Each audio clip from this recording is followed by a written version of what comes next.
right. The next thing we're going to look at here on our unit is a new workflow assignment. I'm going to touch this exclamation point at the top. It tells me that I have a new trip plan, so I'll touch that and go into workflow.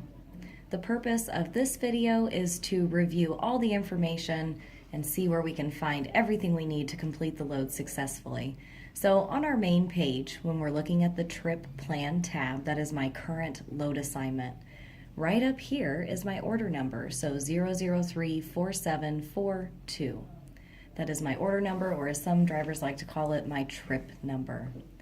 The next thing I can see is Go, where it says 123 Company at 205 East Carey Street, Fairland, Indiana. My appointment is on 4/7 at 1500. So that is my pickup date and time, my company that I'm going to, and the city and state. Right underneath that, I can see a checkered flag telling me to go to 220 Labs, 2375 3rd Street, Riverside, California. My appointment is on 4/7 at 2100 to 2200, meaning I have an hour to get to that appointment. Now, this is a training session, so of course that is unfeasible transit time. Don't get too caught up on that. Before I accept an assignment, I need to go in and highlight my shipper and then go to Details. In Details, I see my stop type is the origin. It gives me my address again. I've got a contact name of Joe, but no phone number, so that means I would want to contact dispatch because I can't call this customer directly.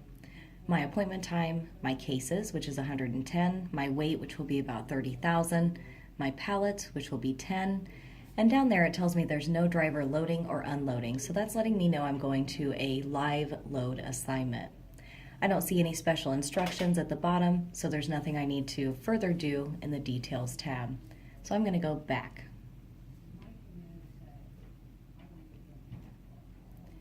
The next thing I want to look at is Info.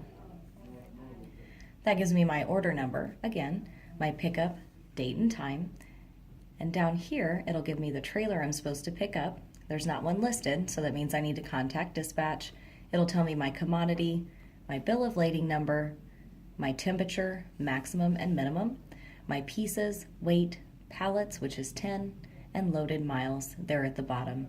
So we do need to review both of those in order to get all the information for the shipper, and we'll do the same thing for the destination.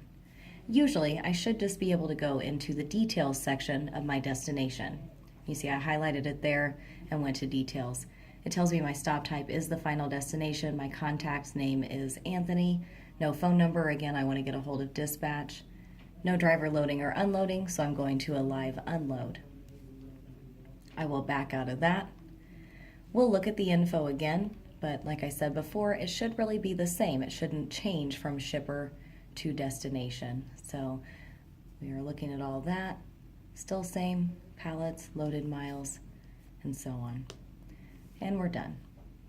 Once we've reviewed all this information and we've counted up our hours, we want to make sure to have at least 6 to 8 hours for loading and unloading produce, and we do know we're going to live load and live unload. I have the hours to do that, so I would accept that assignment. I will agree that I've read and thought about my hours, and now that load is mine.